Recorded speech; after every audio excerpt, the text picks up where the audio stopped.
The American people have spoken. They want reform. They want to keep their own insurance and they want change. As your president, I can provide you with everything. I am the president. How will you bring about such massive change that will really result in reform? It's simple. We will leverage expertise from best practices. We will look to the pillars of high-quality care in our country. We know that if we can emulate organizations such as the famed Mayo Clinic, we can provide high-quality care at a low cost. We will take the best practices from Massachusetts to California and roll them all up with unique entities called Accountable Care Organization. What is an Accountable Care Organization? An ACO is really a miraculous acronym.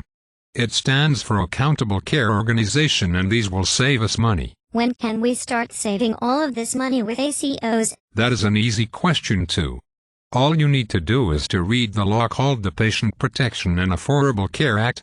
If you recall, our Congress passed this in March of 2010. All of the details are provided within this act. In fact, it is only 1,900 pages long. It should be fairly clear.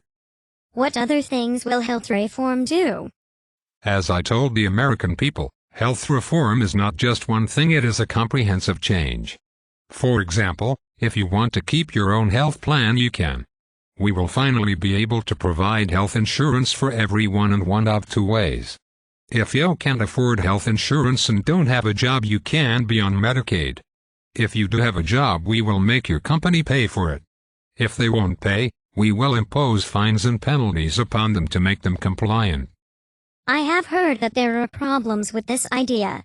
Some states where the insurance company has a small presence, they will run a risk of being unable to comply with some of these rules and that they will leave the state. The people won't have any choice then. I have also heard that many more will have the option of Medicaid. Isn't it true that many providers do not want to take Medicaid because the payments are in most cases below what it costs for them to provide those services? Finally, isn't it true that many of the employers you said would have to provide this coverage are getting out of the business of providing coverage because of your reform? I think that you may be taking this somewhat out of context. It's true we have offered some waivers to some companies who have stated that it will cause them undue hardship to provide coverage. But still, this is a good deal for the American people. How many organizations have been granted this waiver? To date, there have been about 1,300 employers that have been given this waiver, although it represents over 1 million people. Health reform is still good. You will see how great it is. Remember, we have ACOs that will provide us with comprehensive reform.